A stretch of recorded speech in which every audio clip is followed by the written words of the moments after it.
बालमीर DJ sound Tetalpur. माँ Gayatri recording studio.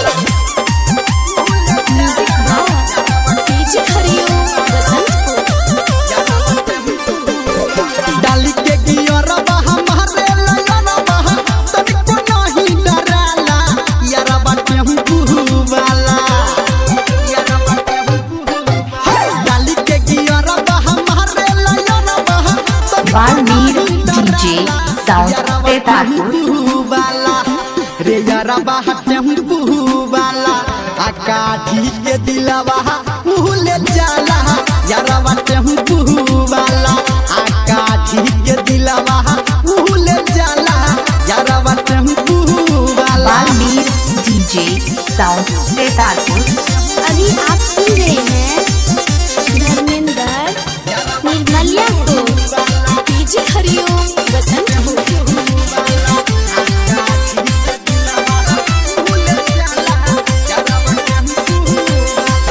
सीनमा के button सखी रखेला खोल के आमन पगलावे पूतो मीठा मीठा बोल के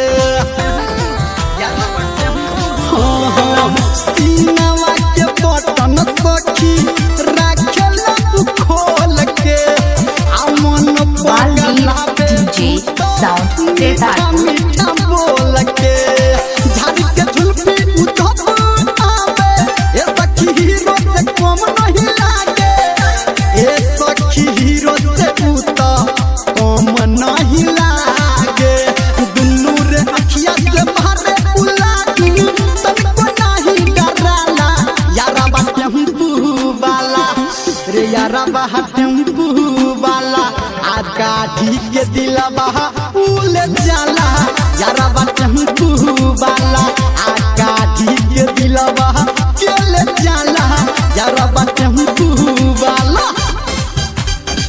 अभी आप सुन रहे हैं सावरिया म्यूजिक। यारा बा टेम्पू वाला म्यूजिक डीजे हरिओम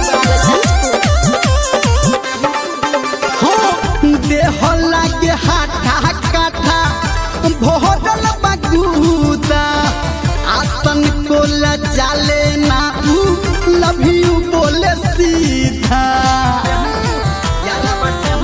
ये सखी बालमीर डीजे साउंड तेतालपुर। भोरल बगूदा आसन को लजाले ना ऊ लव यू बोले सीधा बुझले बात सब धर्मेंद्र भरल बागुन संजय खत्म के अंदर आ भरल बागुन दीपक लाल प्यारे के अंदर हॉर्न दबा के हैंडल घुमा के भुकुर भुकुर लाइक बारे यारा बा टेम्पू वाला रे यारा बा टेम्पू वाला आकाठी के दिलवा भूले जाला यारा बा टेम्पू वाला आकाठी के दिलवा भूले जाला यारा बा टेम्पू वाला।